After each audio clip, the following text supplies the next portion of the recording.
Supremo Tribunal Federal falar sobre um outro assunto. Hoje é o segundo dia de julgamento sobre a responsabilização das Big Techs por conteúdos publicados nas plataformas. O ministro André Mendonça deve concluir o seu voto nesta quinta-feira. Marina Demore nos atualiza sobre os próximos passos. Conta, Marina, como está o andamento desse julgamento. Boa tarde. Oi, Tainá. Boa tarde a você e a todos. Olha, ontem, quando o ministro André Mendonça começou, antes mesmo de começar a ler o seu voto, ele já disse que seria um voto longo e que se estenderia até essa quinta-feira. Então, hoje à tarde, daqui a pouco, às 2 horas, começa a sessão lá no plenário do Supremo Tribunal Federal. O ministro André Mendonça vai terminar de ler o seu voto e depois a gente vai acompanhar o voto dos demais ministros que ainda não se manifestaram sobre esse caso. Durante parte do voto já lido em plenário, o ministro André Mendonça abriu divergência em relação ao entendimento dos ministros que já votaram, Dias Toffoli, também Luiz Fux e Luiz Roberto Barroso, e indicou que votará a favor da constitucionalidade dos dispositivos do Marco Civil da Internet, sendo favorável aos recursos que foram apresentados pelas Big Techs. Segundo André Mendonça, a legislação é incapaz de criar costumes e assim conseguir impedir que as pessoas façam postagens criminosas nas redes sociais. Mendonça também defendeu que o Congresso Nacional deve discutir as soluções para o tema e apontou que o Supremo deve ter uma postura autocontida em relação a essa regulação.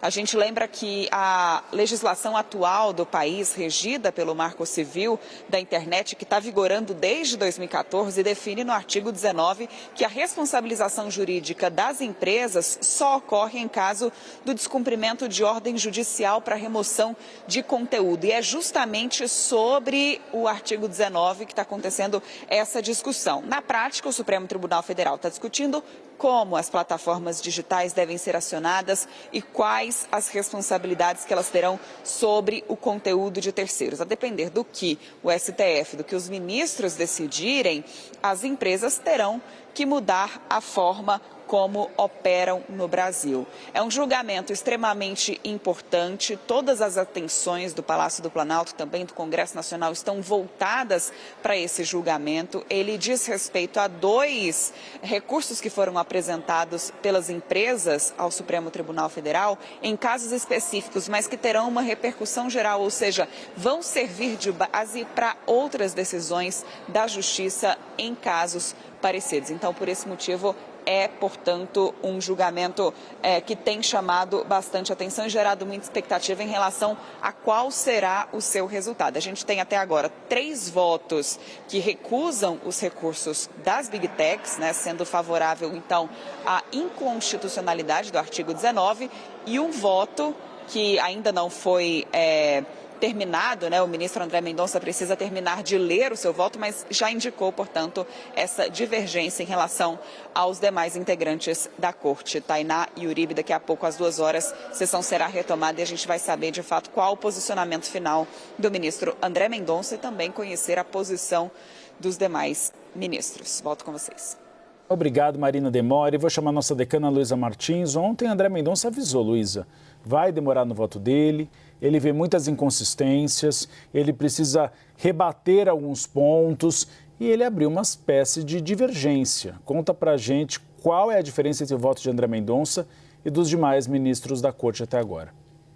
Vamos lá, Uribe. Até agora, como estava nos explicando a Marina, já houve 3 votos, Os 3 no sentido de impor responsabilização às redes sociais, com uma pequena divergência aberta pelo ministro Luiz Roberto Barroso, que entende que para alguns casos, como crimes contra a honra, é sim necessário uma prévia ordem judicial para que as empresas sejam notificadas a remover esse conteúdo e aí, se descumprirem isso, é que elas podem ser penalizadas na justiça. Agora, o ministro André Mendonça, ele abriu uma divergência muito mais relevante, da que foi aberta pelo ministro Luiz Roberto Barroso. Ele foi num sentido na verdade está indo ainda, porque não concluiu o seu voto, mas deu indicativos de que vai num sentido completamente oposto ao dos 3 colegas que votaram até agora, que foram Barroso, Toffoli, Dias Toffoli, e o ministro também Luiz Fux. André, ele deu esse indicativo, afirmou que o Supremo deve ter uma postura mais contida, autocontida em relação à regulação das redes sociais, que essa é uma atribuição do Congresso Nacional, ele reforçou isso, lembrando que isso chegou a ser considerado, há até um consenso, eu diria, dentro do Supremo, de que realmente o cenário ideal seria esse tema ser debatido no âmbito do Poder Legislativo, mas também há uma leitura de que o Legislativo não avançou na velocidade adequada, né, ou na velocidade que era esperada pelo Supremo em relação a um tema tão relevante. Foi criada uma comissão especial, a coisa não andou muito, e aí com isso o Supremo entendeu que deveria voltar a julgar esses recursos que chegaram à Corte e que discutem esse tema. Agora, uma frase do ministro André Mendonça ontem, Uribe Tainá, chamou bastante a atenção dos colegas e repercutiu depois que a sessão foi encerrada. O ministro André, ele disse em certa altura que duvidar das instituições, por exemplo, da Justiça Eleitoral, é um direito das pessoas nas redes sociais. Ele disse, olha, a Justiça Eleitoral é confiável, é um orgulho para o Brasil, mas se alguém quiser levantar dúvidas sobre ela, isso é legítimo, é um direito que ela tem de fazer isso nas redes sociais dela, né? Um direito aí que tem como contexto, né, o princípio da liberdade de expressão.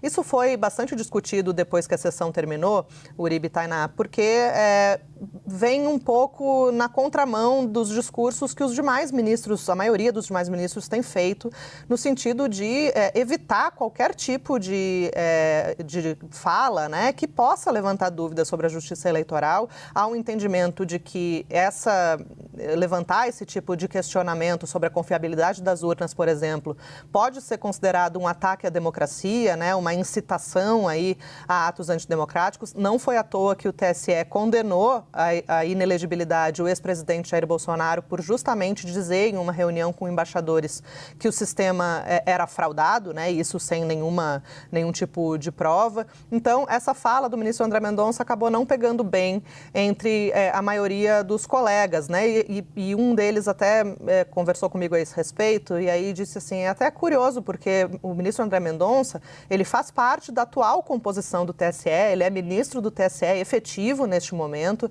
daqui a alguns meses ele vai ser promovido, digamos assim, a vice-presidente do TSE, ele vai ser o vice-presidente do TSE durante as eleições de 2026, então dizer que é legítimo que alguém conteste a confiabilidade da justiça eleitoral, isso não seria adequado, né? Ele se colocou ali numa situação difícil. Mas, de qualquer maneira, o ministro André Mendonça ele já havia dado indicativos de que iria divergir, isso ficou bastante claro ontem. Ele deve concluir hoje o seu posicionamento ainda nessa linha, né, de que não é possível responsabilizar as redes sociais por conteúdos publicados por terceiros se não houver nenhum tipo de descumprimento de ordem judicial. Isso ele deve explicitar um pouco melhor os seus argumentos no julgamento de hoje. E em relação aos prognósticos, os ministros têm evitado comentar, né? Uribe Tainá, um deles que ainda não votou, conversando sobre esse tema, falou assim, olha, eu perguntei, né, tem chance de pedido de vista ou de interromper o julgamento novamente? Aí eles falam, não sei nem se vou estar vivo daqui a 2 dias. Ou falam, 2 dias? Meio apocalíptico, né? Mas é para dar o tom mesmo da imprevisibilidade desse julgamento. E também tem uma outra questão que é a seguinte, depois que, até agora, na verdade, tivemos votos bastante diferentes entre si. Tem Toffoli e Fux mais alinhados, né? Barroso com essa pequena divergência, André com essa grande divergência e faltam ainda outros 7 ministros e cada um pode acabar votando de um jeito, pode acabar dando uma grande confusão para ver, afinal de contas, qual o entendimento que vai prevalecer. E uma prática que tem sido adotada pelo ministro Luiz Roberto Barroso, presidente do Supremo, é tentar, de alguma maneira, convergir todos esses votos e fazer uma tese única, né, que seja, que tenha a concordância de todos ali do plenário, justamente para dar uma resposta unificada, especialmente em um tema bastante importante, mas isso é muito mais difícil de fazer se cada ministro votar de uma maneira, mas há essa intenção também de que, a depender dos votos que vão ocorrer daqui para frente, possa se chegar a um voto médio, né, que é o termo que se utiliza para que que se construa, afinal, qual a tese que deve balizar o marco civil da internet, né? Qual a tese que deve balizar o grau de responsabilidade, de proatividade que as Big Techs têm que ter em relação ao controle de conteúdo, como discurso de ódio, incitação a atos antidemocráticos e fake news. Isso tudo, só para concluir, com uma grande preocupação ali em relação ao uso das redes sociais e a falta de uma regulamentação específica para as eleições de 2026.